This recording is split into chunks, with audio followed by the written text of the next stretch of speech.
Nah, pandanglah langit sebagai sebuah bangunan dengan semua strukturnya yang kokoh dan sempurna, kata Allah di langit itu. Bana, dia diletakkan di atas yang tinggi itu sebagai loteng buat kamu atau sebagai atap buat kamu. Jadi asamku asakfu tadi sebagai atap. Tetapi bukan cuma strukturnya yang sempurna diciptakan oleh Allah, tetapi fungsinya. Nah, fungsinya pun sempurna, struktur dan fungsinya. Ini banaha, rafa'a samkaha, fasawaha. Itu ya. Itu gambaran Al-Quran secara visual sehingga orang awam pun ketika memahami langit itu cerdas, tepat, dan mengetahui manfaat daripada langit itu. Kalau mau mikir, ya, kalau mau tadabbur. Itu yang saya pahami dari penjelasan dari uh, Abdurrahman Habanake ketika tadi diterjemahkan oleh Ustadz Deden dan saya nggak perlu mengulang. Ya, nah sekarang karena Pak Zainuddin nggak ada, jadi saya nyontek dulu. Emangnya secara astronomi komponen langit dan strukturnya itu mencakup elemen apa aja sih? Nah, barulah tadi Ustadz Deden bicara soal gravitasi misalnya. Sekarang kita sebutkan dulu komponen-komponennya secara astronominya. Langit itu apa aja komponennya? Satu, bintang. Dua, planet. Tiga, satelit alami atau benda langit yang mengorbit planet dan tidak menghasilkan cahaya sendiri, tetapi mengalirkan cahaya dari bintang atau planet yang mereka orbiti. Yang keempat, galaksi. Apa itu galaksi? Kumpulan bintang, gas, debu, dan materi gelap yang terikat oleh gaya gravitasi bersama-sama. Bumi berada di dalam galaksi Bima Sakti. Kemudian apalagi komponen langit? Awan antar bintang. Area di ruang angkasa yang berisi gas, debu, dan partikel lainnya, mereka merupakan tempat lahir dan pertumbuhan bintang baru. Bayangkan tuh. Ini kalau istilah Pak Zainuddin kemarin ya, tentang bintang lahir, bintang mati yang udah tua.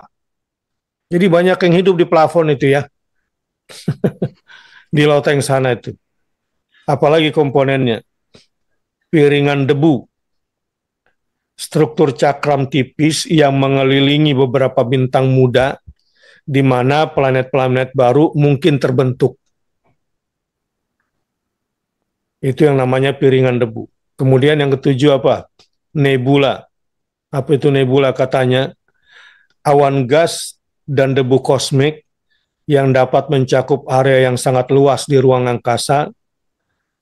Mereka bisa menjadi tempat lahir bintang baru atau sisa dari bintang yang telah meledak, yang mati. Itu namanya nebula. Saya nyontek nih ya. Yang kedelapan, klaster bintang.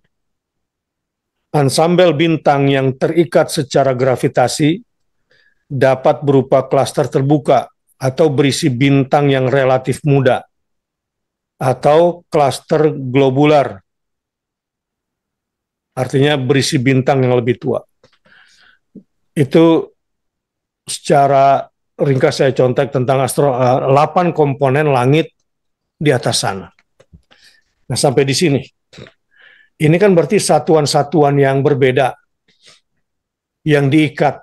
Nah, rafa'a samkaha. Atap itu ternyata komponennya macam-macam ya, langit itu yang ditinggikan itu.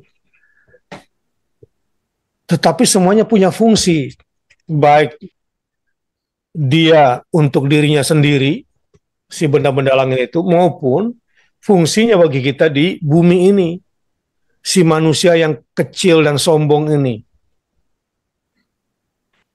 Kalau ngelihat peristiwa itu kayak dirinya paling besar sendiri. Kalau sedih tuh sedihnya kayak dirinya besar gitu. Seakan-akan dunia ini mau kiamat. Woi bangun, kamu tuh kalau dilihat dari galaksi sana, kamu tuh siapa gitu. Kayaknya dunia mau kiamat hari ini. Gara-gara kalah di Pilpres.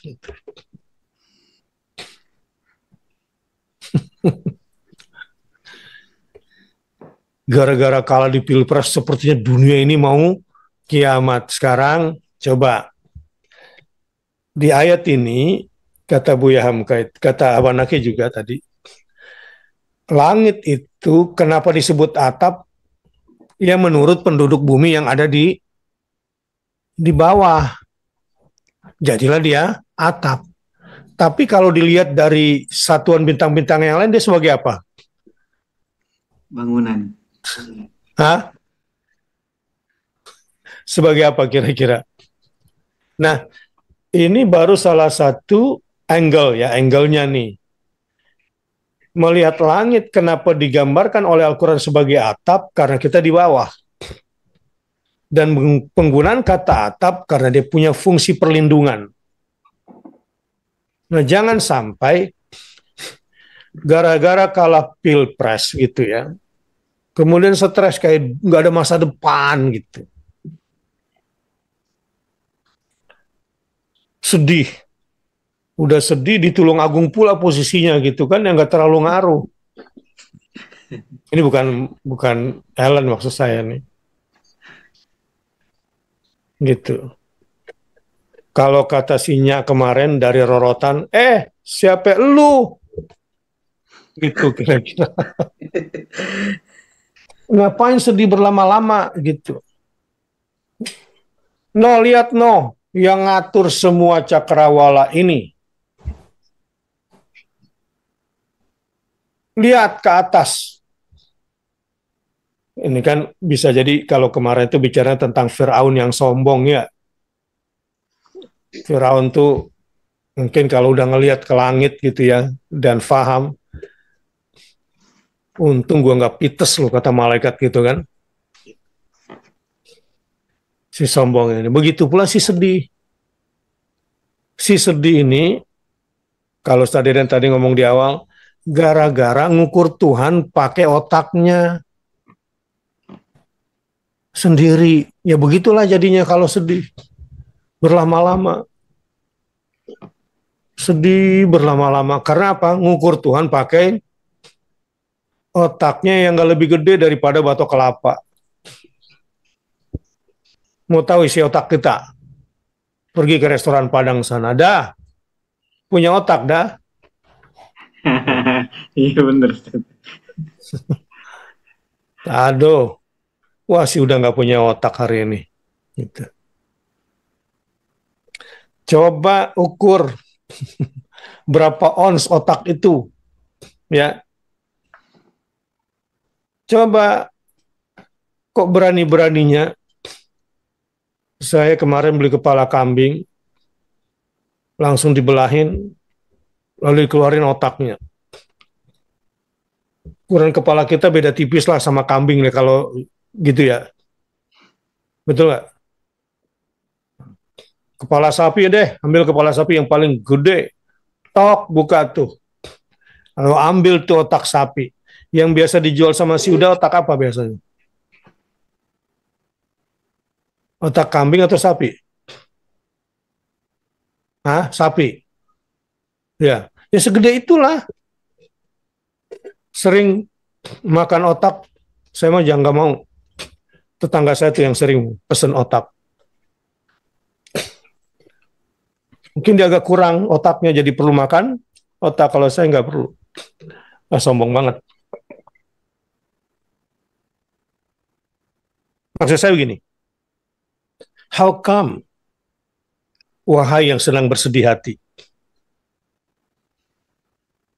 gara-gara apa? Gara-gara penyakit pula gitu yang menimpa dirinya. Woi bangun, itu benda-benda langit yang besar-besar itu ada yang muda, ada yang tua, ada yang mati, ada yang hidup lagi, bener gak? Terus siapa kamu dengan semua proses alam yang memang harus berjalan ini?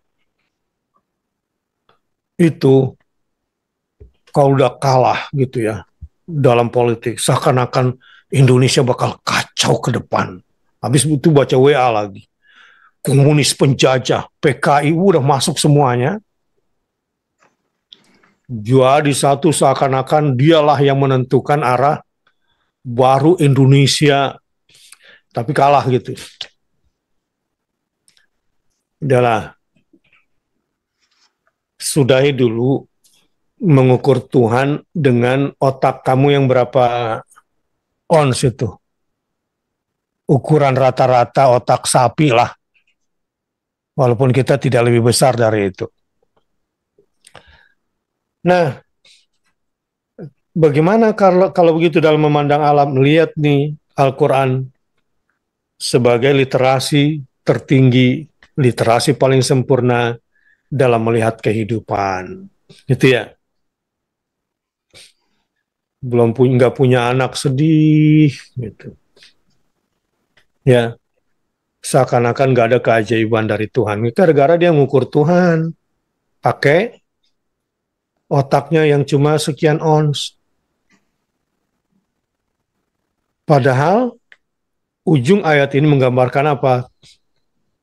Allah yang maha agung, yang telah menyempurnakan struktur bangunan dari komponen-komponen yang berbeda begitu dahsyat.